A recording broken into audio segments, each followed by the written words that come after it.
সাংবাদিক বন্ধুগণ,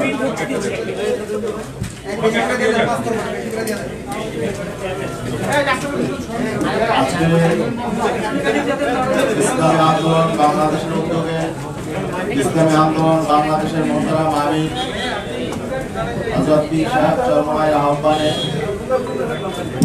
বাংলাদেশে বর্তমান অস্থিরতা ও উদ্ভূত পরিস্থিতি আলোকে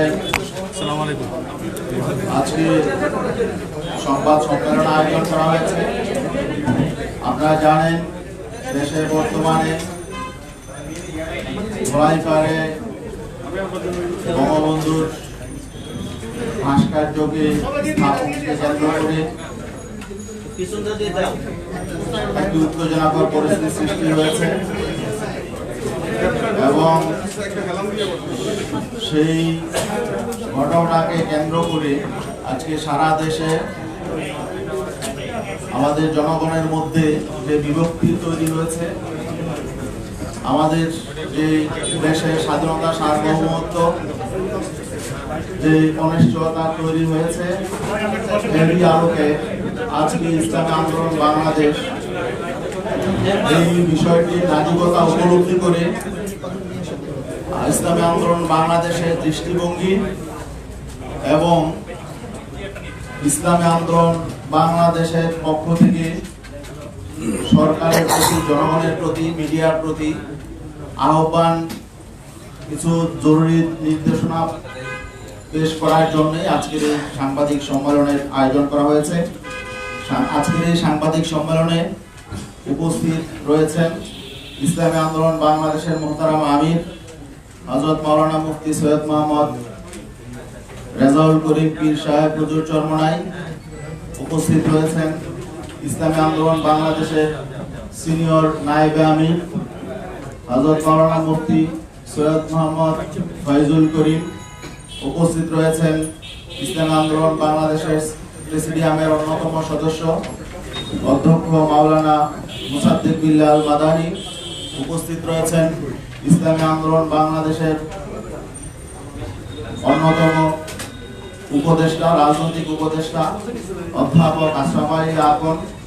উপস্থিত রয়েছেন ইসলামী আন্দোলন বাংলাদেশের কেন্দ্রীয় যুগ্ম মহাসচিব অধ্যাপক মাহবুবুর রহমান। উপস্থাপনায় আছি আমি, মাওলানা গাজী আতাউর রহমান, এবং আরো উপস্থিত রয়েছেন বাংলাদেশের বিশিষ্ট ইসলামী ব্যক্তিত্ব, বিশিষ্ট রাজনৈতিক বিশ্লেষক মাওলানা ওবায়দুর রহমান খান নদভী। উপস্থিত আছেন ইসলামী আন্দোলনের প্রেসিডিয়ামের অন্যতম সদস্য জনাব গোলাম মাওলা, খন্দকার গোলাম মাওলা। আর উপস্থিত রয়েছেন ইসলামী আন্দোলন বাংলাদেশের কেন্দ্রীয় সাংগঠনিক সম্পাদক ইঞ্জিনিয়ার আশরাফুল আলম, কেন্দ্রীয় প্রচার সম্পাদক আহমদ আব্দুল কাইয়ুম, সহকারী সাংগঠনিক সম্পাদক আতিকুর রহমান, সহপ্রচার সম্পাদক মাওলানা দেলোয়ার হোসেন সাকি, এবং ইতিমধ্যে উপস্থিত হয়েছেন ইসলামী আন্দোলন বাংলাদেশের সহকারী মহাসচিব জনাব আলহাজ আমিনুল ইসলাম, এবং ইসলামী আন্দোলনের অন্যান্য কেন্দ্রীয় নেতৃবৃন্দ রয়েছেন। ছাত্র আন্দোলনের সভাপতি, সেক্রেটারি রয়েছেন, যুব আন্দোলনের সেক্রেটারি এবং ইসলামী আন্দোলন বাংলাদেশের বিশিষ্ট দায়িত্বশীল জনাব মাওলানা নেসার উদ্দিন রয়েছেন, এবং রয়েছেন ইসলামী আন্দোলন বাংলাদেশের মুক্তিযোদ্ধা বিষয়ক সম্পাদক আলহাজ মোহাম্মদ আবুল কাশেম, এবং অন্যান্য নেতৃবৃন্দ রয়েছেন। এখনই আজকের এই সংবাদ সম্মেলনে লিখিত বক্তব্য পেশ করছেন ইসলামী আন্দোলন বাংলাদেশের মোহতারাম আমির হযরত মাওলানা সৈয়দ মোহাম্মদ রেজাউল করিম পীর সাহেব হুজুর চরমনাই।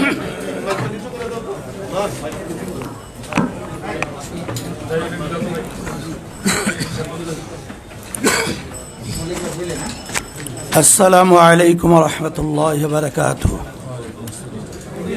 বিসমিল্লাহির রহমানির রহিম। নাহমাদুহু ওয়া নুসাল্লি আলা রাসূলিহিল কারীম, আম্মা বাদ।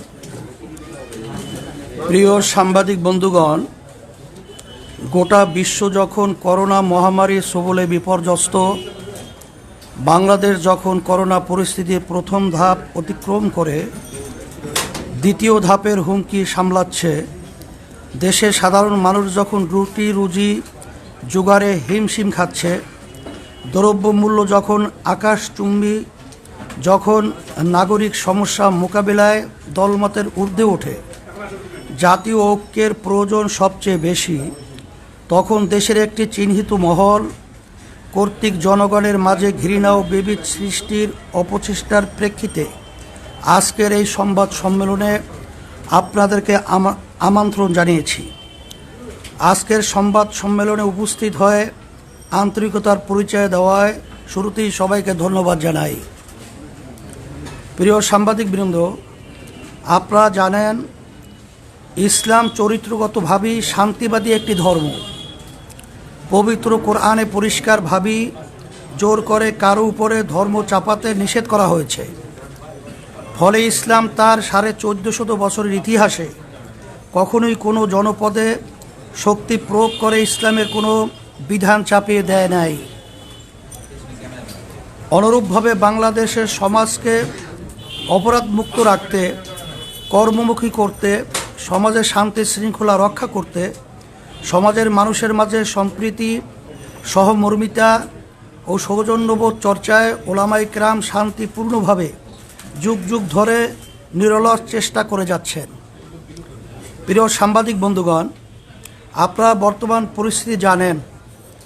একটি সুবিধাভোগী মহল সাধারণ মুসলিম জনতার উত্থাপিত একটি মতামতকে কেন্দ্র করে গোটা দেশে লম্ফজম্ফ, হুমকি ধুমকি দিয়ে বিশৃঙ্খলা তৈরির চেষ্টা করছে। তাদের পিছনে বাংলাদেশের অর্জন, উন্নয়ন, সামাজিক সম্প্রীতি ও স্থিতিশীলতা বিনাশে কর্মরত কিছু দেশি বিদেশি চক্রেরও ইন্ধন রয়েছে বলে ধারণা করা হয়। স্বপ্নের পদ্মা সেতু প্রকল্পের ঢাকা কেন্দ্রের প্রবেশদ্বারে বঙ্গবন্ধুকে স্মরণ করে স্থাপিত হতে যাওয়া ভাস্কর্য নিয়ে একটি বিতর্ক তৈরি হয়েছে। 5-7টি মসজিদ মাদ্রাসার মিলন মোহনায় 2টি মসজিদের অবকাঠামো ভেঙে এই পয়েন্টে ভাস্কর্য স্থাপনের ফলে স্থানীয় ইমাম, মুসল্লি ও তৌহিদি জনতা সেখানে ভাস্কর্যের বদলে বিকল্প কোনো উত্তম পন্থায় বঙ্গবন্ধুকে স্মরণীয় করে রাখার দাবি জানিয়েছিল।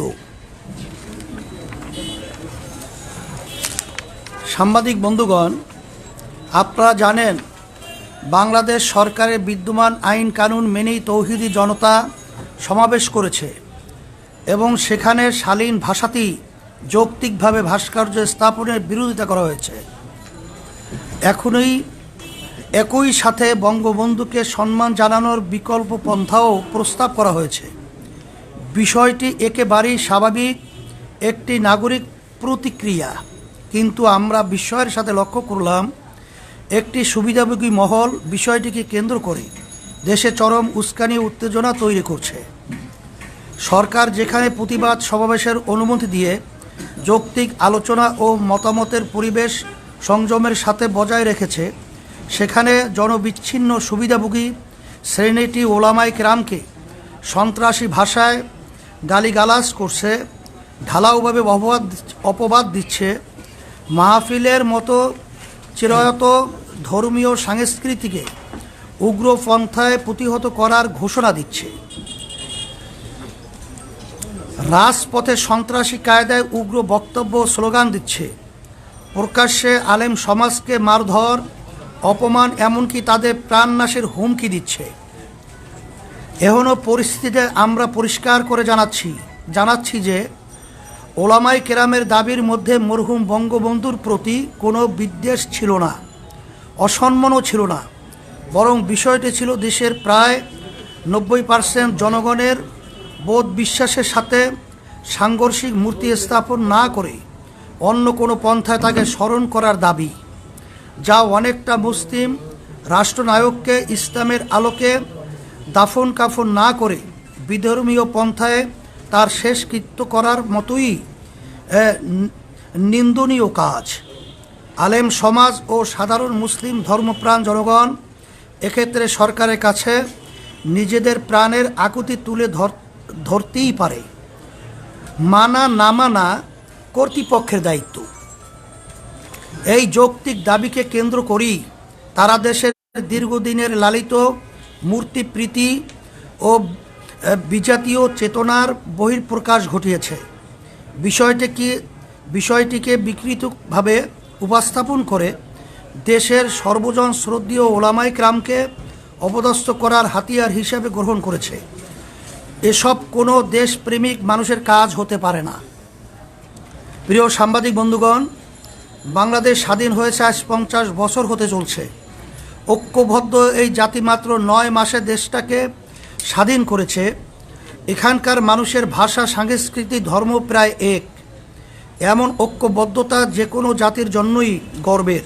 কিন্তু আমরা দুঃখের সাথে লক্ষ্য করছি, একটি মহল জনতার এই ঐক্যকে ছিন্ন ভিন্ন করতে চায়। বাংলাদেশ একটি গণতান্ত্রিক দেশ। দেশ পরিচালনায় প্রত্যেক নাগরিকের মতামত প্রকাশের এখতিয়ার রয়েছে। সরকারের কোনো সিদ্ধান্তের গঠনমূলক সমালোচনা ও বিরোধিতা সভ্য সমাজের একটি বৈশিষ্ট্য।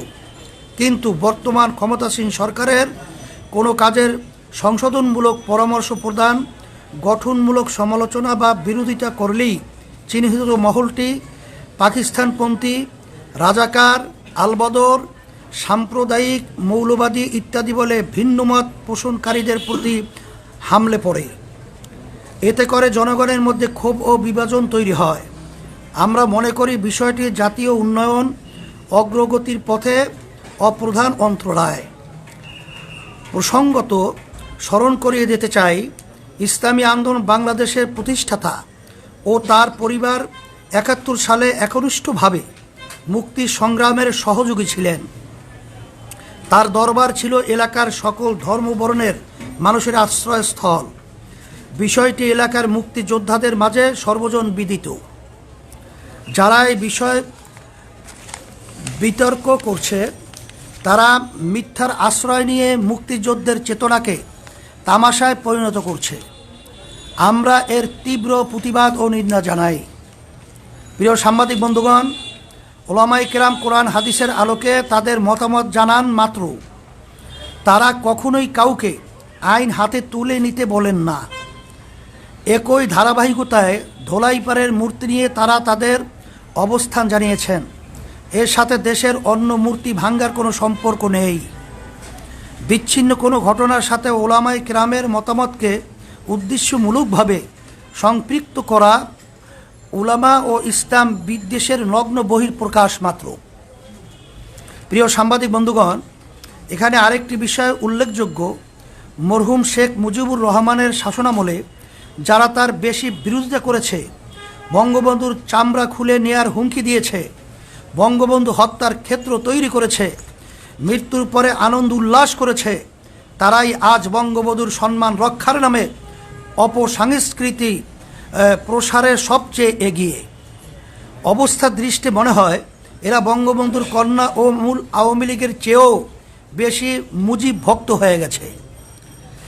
এখানে মনে হওয়া যৌক্তিক যে বঙ্গবন্ধুর সম্মান তাদের উদ্দেশ্য না, বরং তাওহীদ বিরোধী মূর্তিবাদী আদর্শ বিস্তারই তাদের মুখ্য উদ্দেশ্য, যা এদেশের বৃহত্তর জনগোষ্ঠীর চেতনা বিরোধী।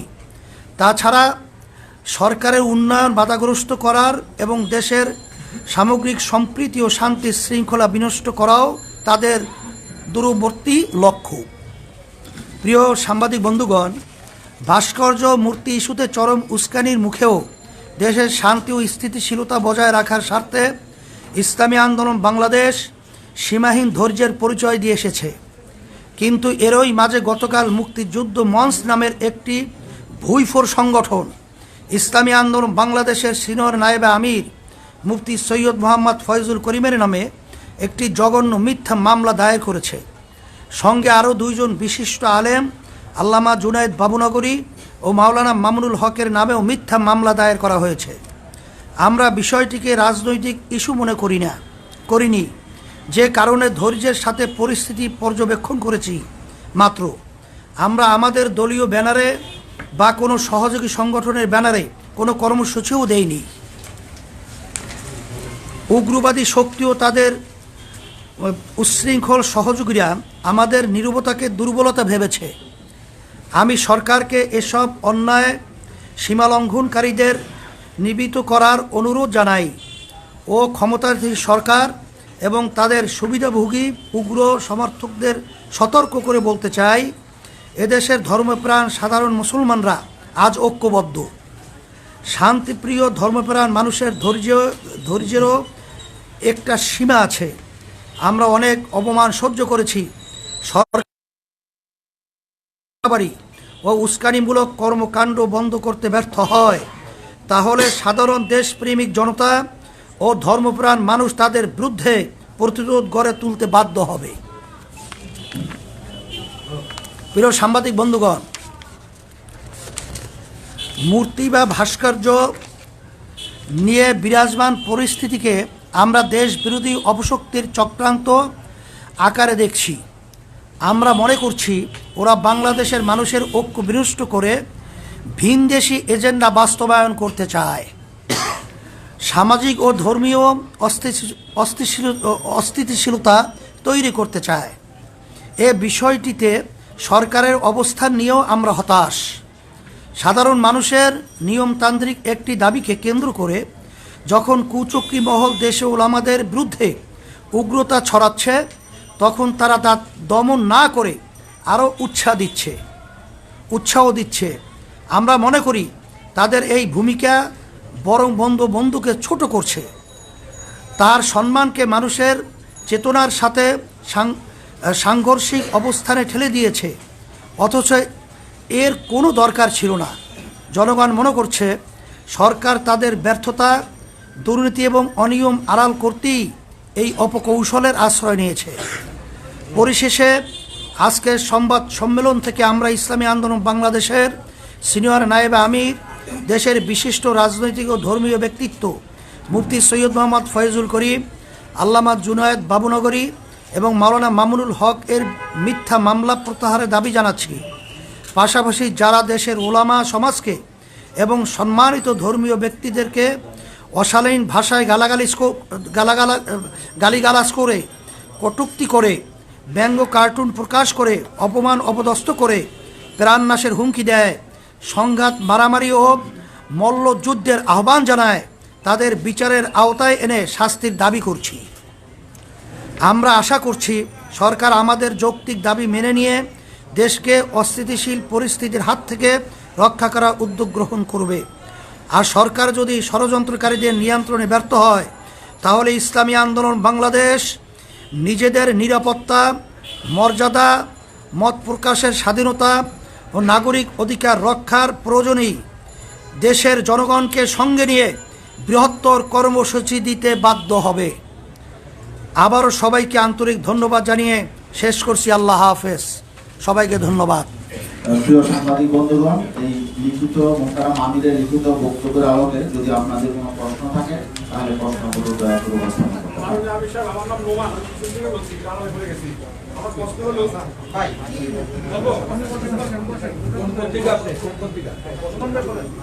যে আমার প্রশ্ন হলো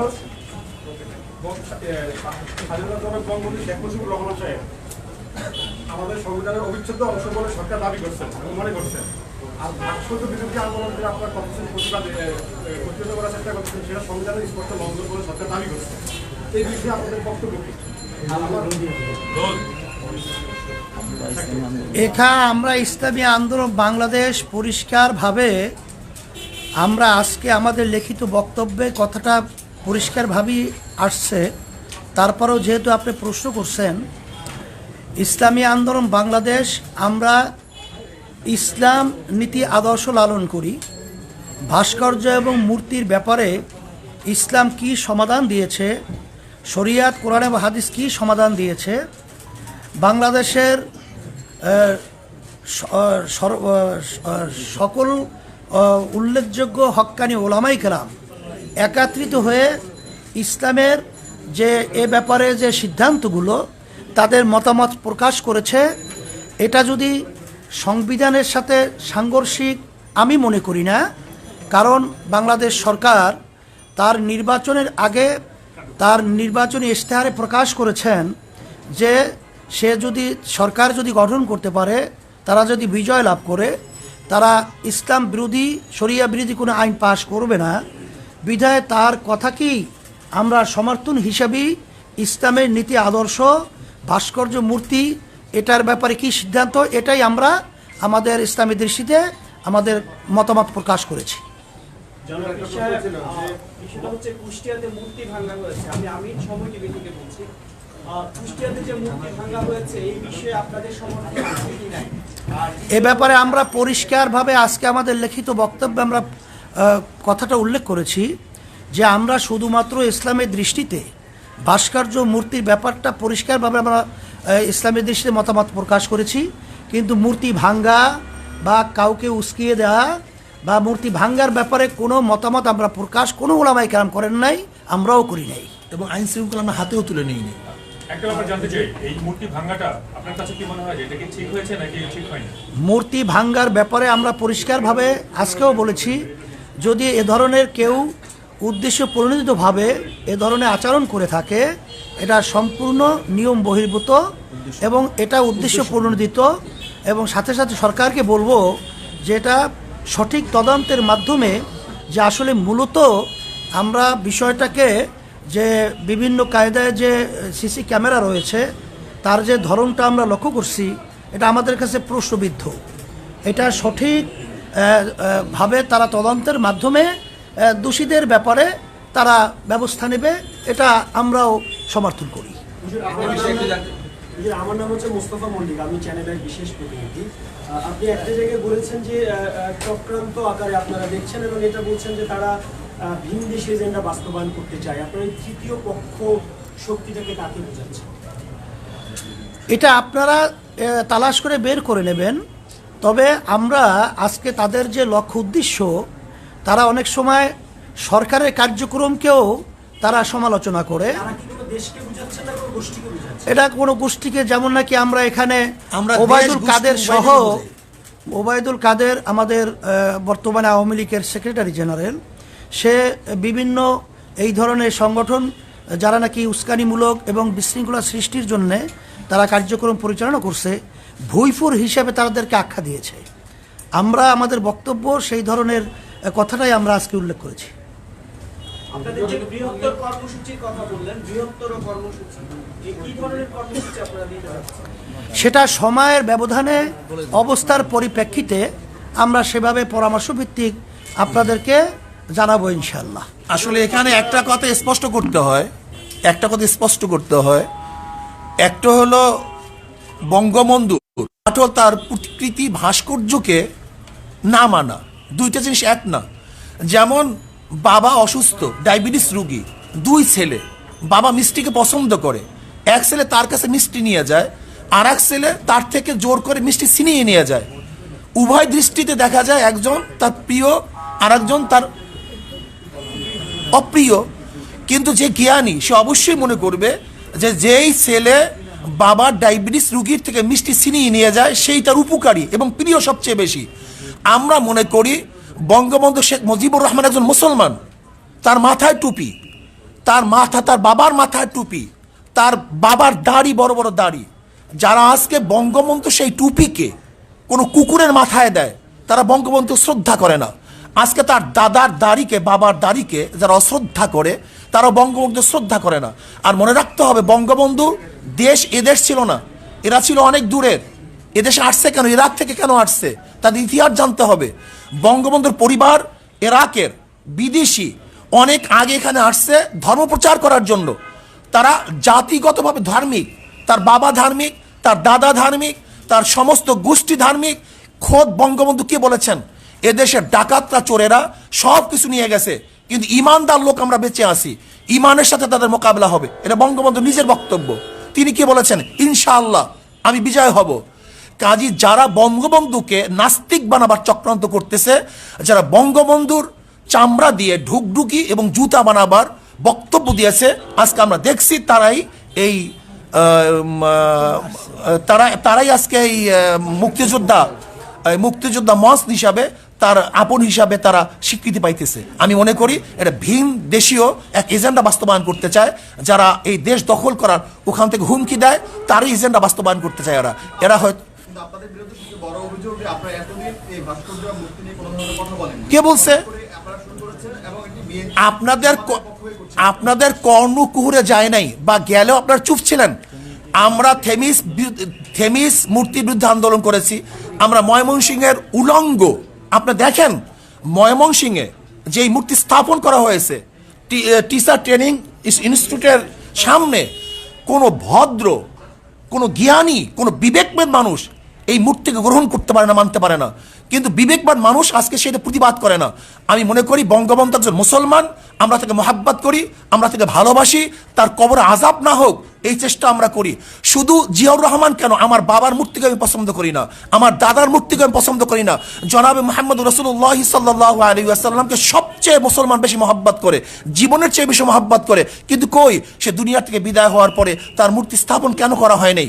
কাজে ইসলামের দৃষ্টিতে ভাস্কর্য স্থাপন করা এরা মহাব্বতের বহিঃপ্রকাশ নয়, বরং যে তাকে মহাব্বত করে, কবরে শান্তি দিতে চায়, তাকে জান্নাতে পৌঁছাতে চায়, সে তার ভাস্কর্য করবে না।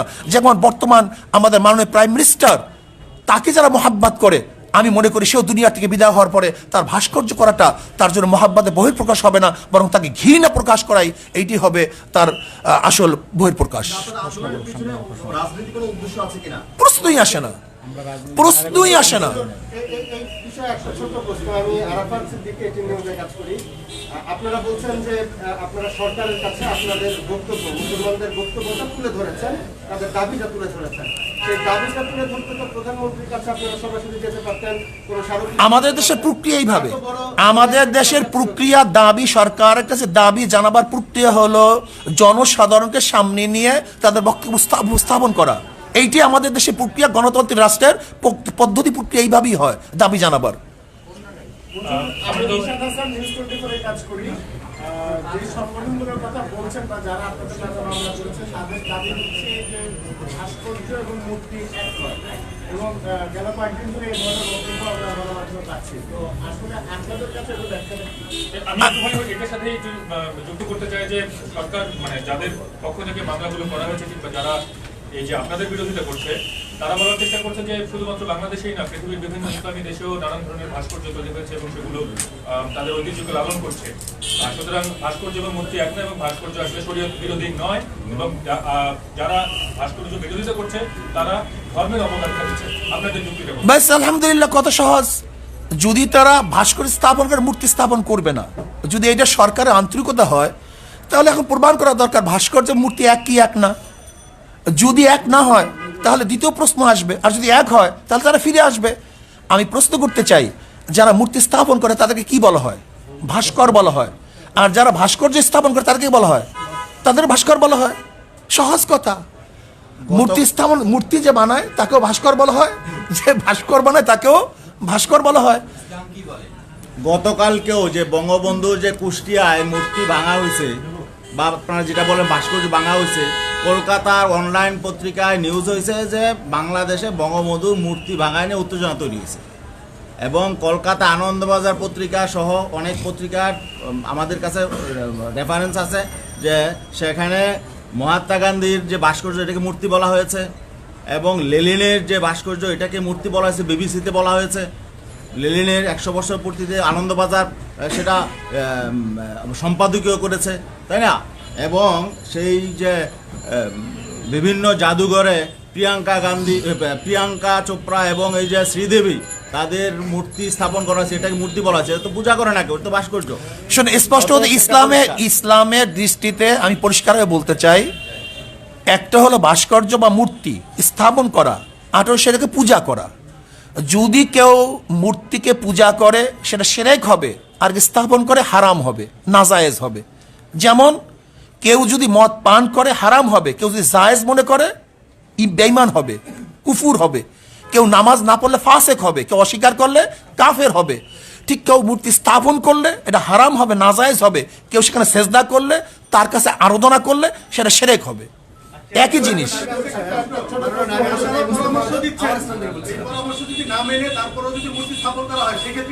ব্যাস, আমরা তো বলছি আমরা সচেতন করব। আইন শৃঙ্খলা আমরা হাতে তুলি নেই। ইসলামী আন্দোলন বাংলাদেশ আজ পর্যন্ত আইন শৃঙ্খলা হাতে তুলে নেই। আমাদের কাজ হলো সতর্ক করা, পরামর্শ দেয়া, তাদেরকে জানিয়ে দেওয়া, অন্যায় প্রতিবাদ করা। আপনাদের এই প্রশ্নের উত্তরগুলো অনেকটাই আমাদের লিখিত বক্তব্য চলে আসছে। জি জি জি প্রশ্নটি হলো যে ভাস্কর্য ভাঙ্গার আন্দোলন নিয়ে বা বর্তমানে কিছু বক্তব্যকে ঘিরে দেশের 3 জন আলেমের নামে রাষ্ট্রদ্রোহ মামলা হয়েছে, সেখানে আপনিও আছেন। এই বিষয়টা এখানে এসেছে। আমার প্রশ্ন হলো, রাষ্ট্রদ্রোহী মামলা হয়েছে আপনার নামে, আপনার প্রতিক্রিয়া কি ব্যক্তিগতভাবে? আসলে রাষ্ট্রদ্রোহ মামলা হয় নাই, প্রক্রিয়া আছে। রাষ্ট্রদ্রোহ মামলা হওয়ার জন্য যে পদ্ধতি পন্থা, সেটা তার প্রক্রিয়া আছে। আমি মনে করি এটা আমাদের উপর অবিচার করা হয়েছে। আমরা রাষ্ট্রদ্রোহ কোনো কাজ করি নাই, বরং যদি এই মামলা আমাদের বিরুদ্ধে হয় তাহলে আমি মনে করবো অবৈধভাবে আমাদের উপর জুলুম করা হয়েছে। সরকার আমাদের উপর জুলুম করছে এবং জনগণের কাছে আমরা এটা উপস্থাপন করব, জনগণ এই বিচার করবে। আচ্ছা, এই দেশে অনেক ধর্মের লোক বসবাস করে, ইসলাম ধর্মের বাইরেও অনেক লোক, কিন্তু আপনাদের এইসব যারা অনেক সময় তাদের ধর্মীয় বিধান অনুযায়ী মূর্তিকে তারা হয়তো পূজা করে, তো আপনাদের এই বক্তব্যের পরে যে বাংলাদেশের যে একটা অসম্প্রদায়িক চরিত্র, সেটা কি কোনো রকম আঘাত আসবে কিনা, কিংবা অন্য ধর্মের প্রতি প্রশ্নই আসে না।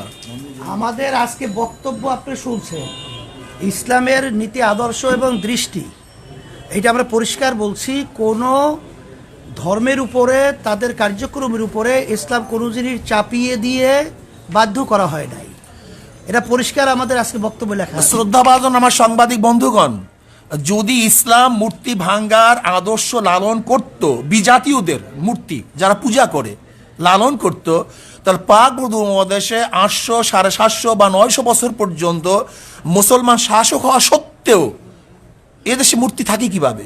কিন্তু কোনো মূর্তি তো ভাঙ্গা হয়নি। হুজুর, আপনি ভাস্কর্যের যে ব্যাখ্যাটা দিয়েছেন, ভাস্কর্যে যদি প্রাণীর ছবিটা থাকে তাহলে সেটাই তো আসলে ইসলামের জন্য হারাম। এবং সেই সঙ্গে কিসের জন্য? চিত্রকর যারা ছবি আঁকেন তারাও তো আসলে হারাম কাজ করছেন, তারাও তো আসলে নিকৃষ্টতম জায়গায় নিক্ষিপ্ত হবে। তো আমার প্রশ্ন যে বঙ্গবন্ধুর অনেকদিন ধরে তো চিত্রাঙ্কন প্রতিযোগিতা হচ্ছে, বঙ্গবন্ধুর ছবি আঁকা হচ্ছে, আপনারা তো আচ্ছা, আমি একটা কথা বলি, আমরা তো বলছি শোনে, আসলে না, আমরা বলছি আগেই এর প্রতিবাদ আমরা আগেই করছি। হুট করে হলো কিভাবে? এদেশে হাজারো খুন হয়েছে, কিন্তু সিনহা খুন হওয়ার পরে সেটা আলোচনায় চলে আসছে। এদেশে হাজারো ধর্ষণ হয়েছে, কিন্তু লক্ষ্মীপুরে ধর্ষণ হওয়ার পরে আলোচনায় চলে আসছে। এদেশে হাজারো খুন হয়েছে, আবরার হত্যা হওয়ার পরে সেটা আলোচনায় চলে আসছে। কাজী সব জিনিস সবসময় আলোচনা আসে না। কিন্তু আমি প্রশ্ন করতে চাই, শুধু একটা কথা বলতে চাই, যে আজকে যারা আলেমদের বিরুদ্ধে অপবাদ দিচ্ছে, এদের চরিত্র কি? ধর্ষণের সেঞ্চুরি এরা পালন করছে। যারা ধর্ষণের সেঞ্চুরি পালন করছে তারা আলেমের বিরুদ্ধে অপবাদ দিচ্ছে। যাদের ট্রাঙ্কের মধ্যে বাচ্চা পাওয়া যায় তারা আলেমদের বিরুদ্ধে অপবাদ দিচ্ছে। যারা ধর্ষণ করার হাজারো মানুষকে হত্যা করছে, আমাদের মা বোনদেরকে হত্যা করেছে, তারা আজকে আলেমদের বিরুদ্ধে চরিত্রে অপবাদ দিচ্ছে। আমি মনে করি চালন যদি সুইকে বলে তোর পিছনে ছিদ্র, এইটা সেই অবস্থায় পুষতে। যারা এদেশে ধর্ষণ, লুট, তরাস, খুন, গুম, যারা সেঞ্চুরি পালন করছে, তারা আজকে আমাদেরকে বলতেছে আমরা দেশদ্রোহী, আমাদেরকে মল্লযুদ্ধের জন্য আহ্বান করতেছে। আমরা তাদের সাথে মল্লযুদ্ধ করতে চাই না। তো হুজুর, আপনারা তো নানান বিষয় নিয়ে সবসময় সোচ্চার থাকেন। মাদ্রাসায় যে ছাত্র নির্যাতন হয়, সেই বিষয় নিয়ে আপনারা 100 বার বলতেছি, আমরা 100 বার বলতেছি, যেখানে অপরাধ আছে তার বিরুদ্ধে আমরা করি, কিন্তু অপরাধ চাপিয়ে দেয় মন্দিরের মধ্যে, গির্জার মধ্যে। শুধু তাই না, আজকে দেখেন আপনি যে আমরা তো এইটার প্রতিবাদ করি, বরং যারা এইটার সমকামীর আইন পাশ করার জন্য যারা বারবার উত্থাপন করছে, আমরা তাদের বিরোধিতা করছি। কাজে এইটার বিরোধিতা আমরা। শুধু তাই নয়, আজকে দেখেন হুমায়ুন আহমেদের ঘেটো ছেলে কমলা, ঘেটুপুত্র কমলা, এই ঘেটুপুত্র কমলার এই সিনেমার মাধ্যমে, নাটকের মাধ্যমে এইটা তো গোটা দুনিয়ার মধ্যে ছড়িয়ে দেওয়ার অপচেষ্টা তারা করছে। কাজে এই অপবাদ তো তাদের উপরে আসবে, এটা আমাদের উপরে আসবে কেন? যেটা আমরা সবসময় হারাম বলতেছি, নাজায়েজ বলতেছি, সর্বোচ্চ ঘৃণার জিনিস মনে করতেছি।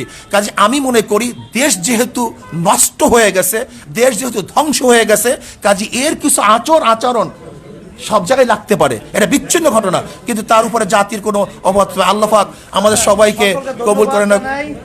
আপনারা উপস্থিত হওয়ায়, কষ্ট করায় শুকরিয়া আদায় করছি। এবং মেহমানদারি আর আপনারা মেহমানদারি আপনাদের জন্য ব্যবস্থা রাখা হয়েছে। আশা করি আপনাদের মেহমানদারি আপনারা গ্রহণ করবেন। আর